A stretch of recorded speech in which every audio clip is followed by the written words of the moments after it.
I started mobile journalism in 2010. I wanted to be a foreign correspondent. I wanted to cover war zones and natural disasters, but nobody was going to send me out to these things. So I literally just went and did it myself, with my cell phone in my pocket. What went wrong? Perhaps having no contingency plans in place, having no backup plan if things didn't work out, not being affiliated to any news organizations or any associations in case I got myself in trouble.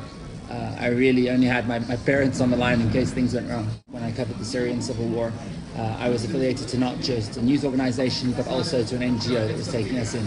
And I think that's critical. I think it's critical to have fallback plans in place and to have people who have those emergency resources. So first, in Syria, for example, we were there for 2 weeks. And on the final day, mortar shells were landing just 250 meters away from us. We had to be evacuated. But there was a plan. There were people to take us out and take us across the river in little bucket boats. And when urgent medical resources were needed, they could bring them in quickly from Turkey. And all of these sort of massive logistical things that as a singular reporter I could have never done on my own.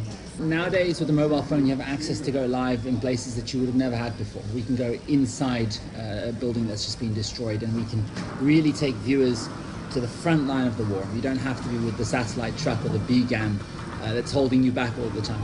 With that comes a whole bunch of new ethical considerations.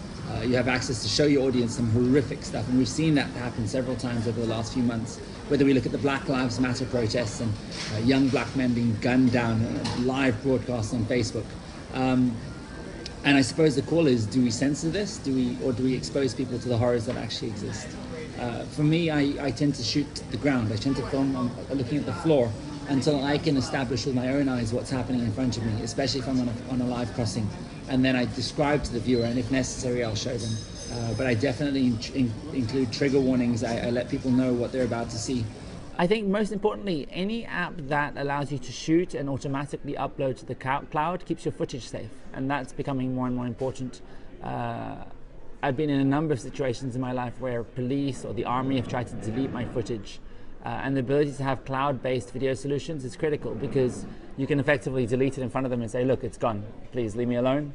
And you know that your footage is safe, it's up to the cloud. So I think that's perhaps your best safety, having a backup plan for your footage so that you can be seen to be playing by the rules and obliging when necessary. Snapchat was made famous for young teenagers sharing nudies of themselves. But look deeper, look at the tools that are in the app and look at the storytelling potential behind those tools.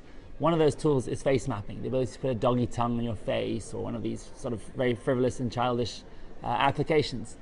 But what if we could use that technology to hide the faces of people that are in sensitive situations?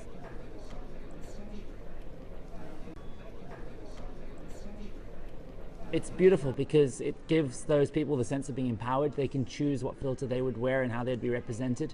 And as a viewer, we still got to see their eyes, their mouth, their expressions.